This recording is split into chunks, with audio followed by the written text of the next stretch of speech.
Bonjour mes chères étoiles lumineux et lumineuses, bienvenue sur ma chaîne. Nous allons faire aujourd'hui une petite guidance intemporelle. Elle est valable à partir du moment que vous écoutez cette vidéo. Bien sûr, elle peut ne pas convenir à vous tous et vous toutes, donc fiez-vous à vos intuitions afin de voir si celle-ci résonne avec vous. Merci. Donc, voici ici les cartes d'oracle dont nous allons faire usage pour cette guidance.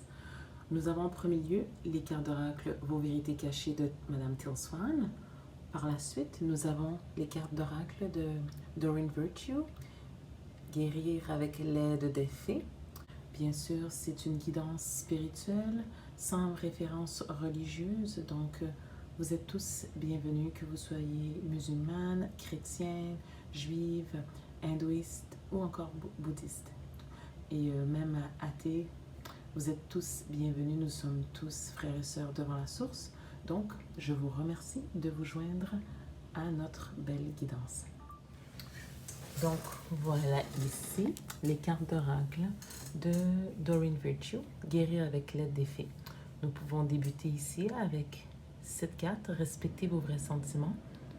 Puis par la suite, nous allons faire les liens avec les secondes cartes, Nouvelles amitiés. Puis la dernière ici, Harmonie familiale.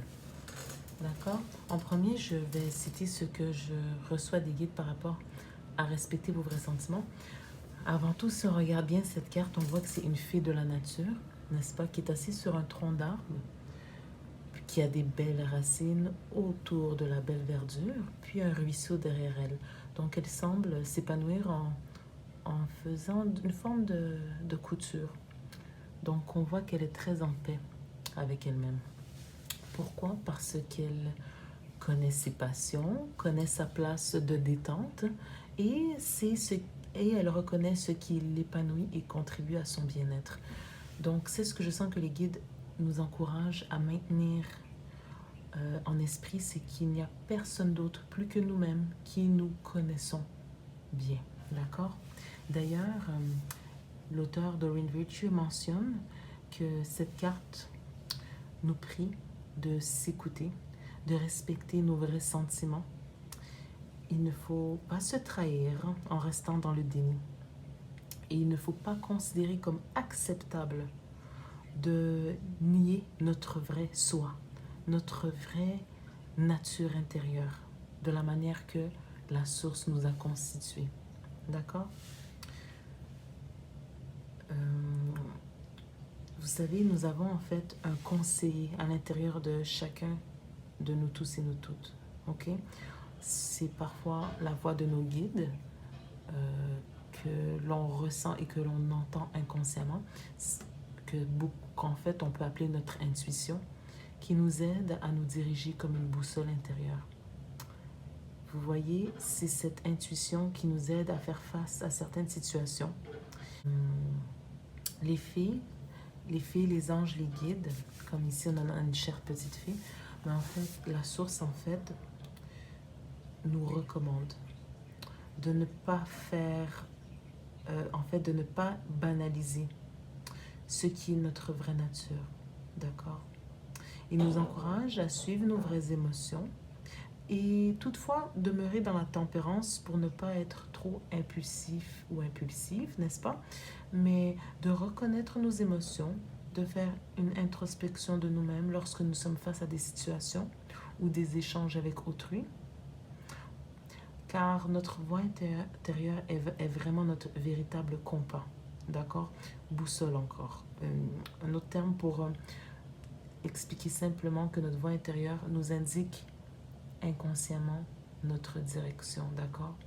Mais il suffit de faire parfois un temps de pause, de silence et de réfléchir tout simplement, d'être à l'écoute de nos ressentis. Et c'est en ce sens que l'on peut prendre conscience de ce qu'on reconnaît d'acceptable pour nous-mêmes et de ce qu'on reconnaît d'inacceptable. D'accord? Parfois, ce que vous pouvez faire comme activité pour vous aider par rapport à cet exercice d'introspection, vous pouvez aussi écrire D'accord? Ça permet de mettre sur papier nos émotions, nos idées. Puis ainsi, ça vous permettrait d'avoir une manière plus concrète de voir les choses. Puis ensuite, vous pouvez bien sûr partager vos idées avec les autres.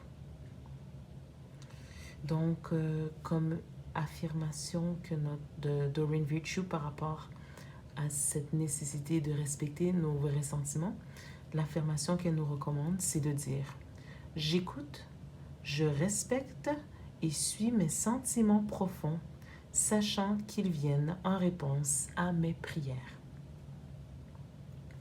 Donc ici, ça c'est en premier lieu par rapport à respecter vos vrais sentiments. Ensuite, nous avons les nouvelles amitiés. Les nouvelles amitiés, c'est ce qui est de plus enrichissant, n'est-ce pas, dans nos existences. Les nouvelles et les saines amitiés. Ces amitiés qui sont en lien avec nos émotions et nos sentiments véritables de paix intérieure. D'accord? Car en étant en paix avec notre moi profond, en étant en paix avec notre conception de sérénité, de bonheur, d'apaisement, nous sommes plus en mesure d'attirer des amitiés qui résonnent avec nos énergies. D'accord? Car inconsciemment, nous activons cette loi d'attraction que nous avons tous en nous. D'accord? Car nous avons tous l'énergie de la source et nous avons tous cette capacité d'attirer vers nous les belles personnes qui nous renvoient l'énergie que nous leur envoyons. Donc, cette abondance d'amour et de paix, les gens à nos côtés les reçoivent et ils ne peuvent pas demeurer insensibles à ces énergies de paisibilité. Et s'ils le sont, c'est simplement parce qu'ils sont dans l'instant que vous les côtoyez. Ces personnes sont dans une sorte de conflit intérieur, d'insécurité, et ils préfèrent demeurer dans l'isolement et en retrait de ces énergies de haute vibration, de paix que vous leur envoyez. Donc, il ne faut pas prendre les choses personnelles lorsque certaines personnes préfèrent simplement rester à l'écart de vous. C'est simplement parce qu'ils ne sont pas encore prêts ou prêtes, ou tout simplement, ils sont dans une insécurité qui ne leur permettent pas d'ouvrir leur cœur et d'avoir confiance. Toutefois, nous pouvons toujours leur envoyer de l'amour à ces frères et sœurs qui préfèrent rester à l'écart. D'ailleurs, je peux vous faire une petite description de la perception toutefois de l'auteur de Doreen Virtue par rapport à cette carte Nouvelles Amitiés. Elle dit, en fait, elle associe la signification de cette carte à la reconnaissance d'un cercle d'amis qui a une fréquence supérieure, alignée un petit peu avec les énergies de lumière. Parfois, il nous faut nous départir de certaines anciennes amitiés pour en laisser place à de nouvelles. Toutefois, il ne faut pas être dans la mélancolie ou encore une peine, disons, silencieuse, car la vie est une série de saisons et une série de cycles, d'accord? La source sait où est-ce qu'elle désire vous emmener, et c'est toujours vers un plus grand accomplissement de vous-même, dans les grandes et les moins bonnes expériences dans vos amitiés, d'accord? Il n'y a pas de véritable échec dans nos expériences de vie. Ce sont tout simplement une accumulation d'expériences, d'accord? Même avec vos cercles amicaux ou vos connaissances. Puis c'est dans cet ordre d'idées que nous allons poursuivre avec ce qui a trait au relationnel toujours, mais au sein du cocon familial. Donc, c'est intéressant parce que nous voyons que on peut tout aussi faire le lien avec le fait que respecter nos vrais sentiments, c'est-à-dire envers nous-mêmes, va invariablement influer aussi au sein de notre famille. Notre famille, c'est ce cercle indissociable que nous a envoyé la source à notre naissance, d'accord?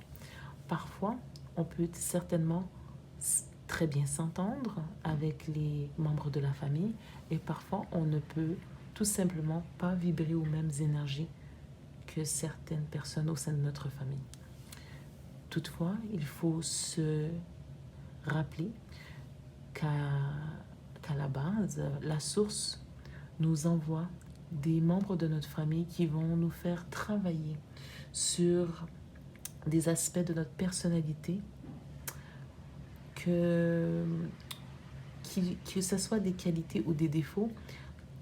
La source va nous faire côtoyer des gens qui vont nous faire travailler sur notre personne de manière à ce que nous puissions évoluer vers une spiritualité et une harmonie de nos énergies qui est plus en adéquation avec ce que la source considère comme une complétude dans nos esprits en lien avec les attentes de l'univers. C'est-à-dire, parfois, il faut respecter ses vrais sentiments, c'est-à-dire notre philosophie de vie, c'est-à-dire surtout si c'est dans la bienveillance, l'accomplissement de soi et l'évolution de tous et chacun. Puis ensuite, amener sa personne, amener toute l'authenticité de sa personne envers vos amis, vos amitiés, puis aussi au sein de votre famille. Et cela va maintenir une merveilleuse balance et ça va entraîner de merveilleuses influences au sein de vos relations familiales, de même que amicales. Donc, je peux m'en faire un court mention d'une affirmation de Doreen Virtue par rapport à l'harmonie familiale. Donc, son affirmation est « Je suis reconnaissant d'avoir de merveilleux amis qui m'apprécient et me soutiennent. » Ici, c'est pour les nouvelles amitiés. Puis, pour le cocon familial, c'est « Je vois la bonté en chaque membre de ma famille. Ma vie familiale est harmonieuse et remplie d'amour et de joie. » Donc, voilà ici pour nos cartes de Guérir avec l'aide des fées de l'auteur Doreen Virtue. À présent, nous allons poursuivre avec les cartes d'oracle de vos vérités cachées avec l'auteur Teal Swan. Donc à présent, nous avons ici nos 3 cartes de vos vérités cachées de l'auteur Teal Swan. Donc nous avons la carte 21 qui recommande de cesser l'isolement. Ensuite, nous avons la carte 78 qui est l'auto-sabotage. Puis pour terminer, nous avons la carte l'optimisme aveugle qui est la carte 57. Donc, nous avions tout à l'heure la notion de respecter nos sentiments qui permettrait un net apaisement au sein de nos relations amicales, puis de même que au sein de notre cocon familial. Ici, ce que je ressens que les guides tiennent à nous souligner, c'est un petit peu des petits conseils afin de maintenir cet apaisement que nous avons ici. Le premier conseil que nous avons ici avec la carte 21, c'est il nous encourage à cesser l'isolement. C'est-à-dire que si vous ressentez que cela vous parle, c'est sûrement parce que vous êtes une personne qui, ces derniers temps, vous préférez rester seul, à réfléchir ou à faire des activités seul, un petit peu pour vous permettre de vous ramener à vous-même. Ce qui est très bien lorsque vous voulez plus écouter votre intuition intérieure, prêtez attention à ce que vous ressentez par rapport à certains événements que vous avez vécus dernièrement. C'est très bien de s'accorder des temps d'isolement. Toutefois, les guides veillent à nous encourager de ne pas demeurer indéfiniment dans cette préférence de rester dans une solitude constante, n'est-ce pas? Parce qu'à la longue, éventuellement, vous pouvez vous couper de l'extérieur et vous mettre à cogiter beaucoup plus d'idées négatives, comme si que l'environnement était et demeurera toujours une forme de menace. Ça, c'est pour ceux et celles qui ont vécu certains événements qui leur ont été déstabilisantes. D'accord? D'ailleurs, l'auteur Teal Swan, elle mentionne que, en fait, impliquer les autres au sein de votre environnement actuellement serait beaucoup plus profitable pour vous. C'est-à-dire qu'il est bien de reconnaître qu'il y a certaines personnes qui ne vous sont pas bénéfiques. Toutefois, reconnaissez ce que vous aimez et vous appréciez d'autres personnes et vous pouvez très certainement organiser des activités, des soupers, des rencontres ou même des marches à l'extérieur avec d'autres personnes que vous appréciez beaucoup plus leur compagnie. D'accord? C'est de manière à ce que ensuite vous pouvez établir des liens, vous connecter avec d'autres personnes qui vous sont bénéfiques et bienveillants, puis vous aider à maintenir une philosophie positive de la vie. D'ailleurs, c'est pour ça que la carte, je sens que les guides tiennent à nous dire qu'il est important d'éviter justement un isolement permanent, car éventuellement ça devient une forme d'auto-sabotage lorsque vous demeurez dans des énergies de solitude. D'accord? Ils encouragent au contraire de rechercher des binômes ou de se mettre au sein d'un groupe de personnes avec qui vous avez des affinités. D'accord? Donc voilà pour la carte 21. Par la suite, nous avons la carte de l'auto-sabotage. Donc l'auto-sabotage, c'est... en fait, je sens que les guides, par rapport aux messages liés aux autres cartes que nous avons eues, les guides cherchent à nous dire que, par exemple, de ne pas chercher à appliquer des actions dans notre quotidien pour être plus en contact avec nous-mêmes, plus en contact avec nos passions, et plus en contact avec ce qui nous définit par rapport à nos idées, ou même prendre soin de nous-mêmes en faisant des activités physiques ou faire des actions pour mieux s'organiser. C'est de ne pas prendre son temps d'appliquer ces actions-là. C'est une forme d'auto-sabotage, d'accord? Parce que de l'auto-sabotage, qu'est-ce que c'est que de l'auto-sabotage? De l'auto-sabotage, c'est une forme de procrastination, de ne pas vouloir mettre en place ce qui serait nécessaire pour notre évolution, que ce soit dans le milieu familial, professionnel ou encore dans notre vie quotidienne, d'accord? Ou même l'auto-sabotage aussi, ça peut être lorsqu'on ne prend pas le temps de faire la méditation, de prier, de ressentir ses sentiments, de faire des introspections de notre perception par rapport à certains événements. Ça peut être une forme d'auto-sabotage, cela aussi. Pourquoi?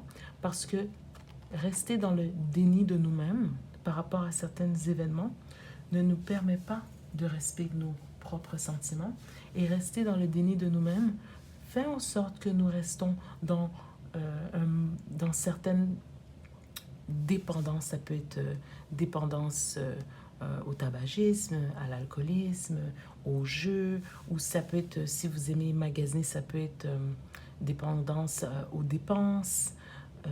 Disons, en fait, l'auto-sabotage, c'est le fait que vous persistez à rester dans des énergies qui ne vous sont pas profitables et vous ne faites aucune action, vous ne posez aucune action en ce sens pour remédier à cette problématique. Et rester dans cette énergie d'auto-sabotage vous empêche d'être en étroit lien avec vous-même et en ce sens vous empêche ainsi d'être dans des milieux relationnels qui vous conviennent véritablement et aussi vous empêche aussi d'être en paix avec les membres de votre famille parce que vous ne vous connaissez pas véritablement.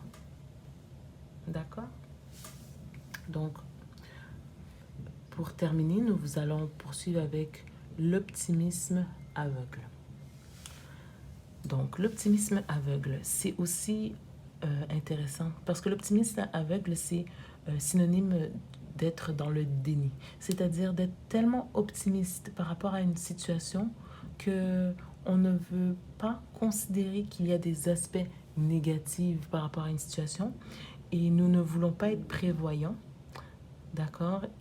De ce fait, nous ne voulons pas anticiper le pire qu'une situation peut résulter en fait. Et ça aussi, l'optimisme aveugle, c'est aussi une forme d'auto-sabotage. C'est-à-dire que, par exemple, si vous vous entêtez à vouloir rester isolé, rester dans la solitude, et ce, éternellement, c'est-à-dire pendant des semaines, etc., et vous repoussez tous les gens de votre entourage, même les gens qui vous veulent du bien, en leur expliquant tout simplement que cette solitude ne peut que vous être bénéfique. C'est être optimiste, oui, mais aveugle en ce sens que vous ne considérez pas les aspects négatifs que peuvent survenir lorsque vous ne voulez pas prendre, vous ne voulez pas véritablement faire une introspection de la raison pour laquelle vous voulez repousser votre entourage à tout prix, ou vous ne voulez pas faire une introspection de ce qui vous semble désagréable, ce que vous n'appréciez pas de certaines personnes. Vous ne voulez pas prendre en considération le fait que une fois que vous prenez conscience de ce qui vous est désagréable de certaines personnes, vous devez prendre ensuite la responsabilité de rencontrer ces personnes et de leur expliquer vos vérités. Donc, c'est une forme d'auto-sabotage de ne pas vouloir faire cet effort de se connaître, de connaître nos motifs, nos véritables motifs par rapport à certaines situations. Et c'est une forme d'auto-sabotage de vouloir nier qu'un comportement ne vous est pas bénéfique à long terme. D'accord? Donc, c'est une forme d'optimisme aveugle. Et ce sont les recommandations que les guides ont envie de vous souligner afin que vous demeurez, d'accord? Afin que vous demeurez dans ces magnifiques énergies que nous avons ici. Ici, ces très belles énergies de respecter nos vrais sentiments. Ensuite, de laisser ces merveilleuses amitiés saines s'intégrer dans nos vies. Puis aussi, de bien balancer l'énergie au sein de votre cocon familial. D'accord?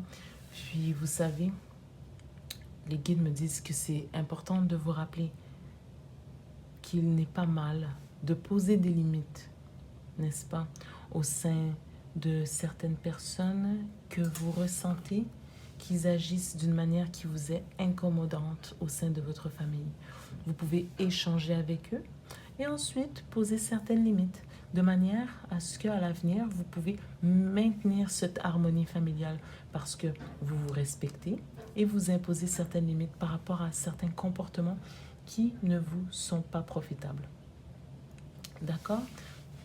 Et vous pouvez agir en ce sens. Pourquoi? Parce que vous avez cessé de vous isoler, vous avez cessé d'être dans le déni et de rester dans une idéologie d'une fausse optimiste, en fait, de cesser d'être un optimiste aveugle, et vous avez cessé d'être dans l'auto-sabotage parce que vous vous reconnaissez vous-même, c'est-à-dire vous reconnaissez ce qui est bien pour vous. Donc voilà tout pour cette guidance avec nos cartes d'oracle ici, guérir avec les fées, puis aussi avec nos cartes ici, vos vérités cachées de Teal Swan. Donc merci mes chères étoiles lumineuses d'avoir été présents pour cette guidance. Je vous souhaite de passer une excellente journée ou encore une excellente soirée. Et n'hésitez pas à vous inscrire sur ma chaîne pour suivre les prochaines guidances. Puis je vous dis à très bientôt. Bénédictions à vous tous et vous toutes. Gros bisous. Au revoir.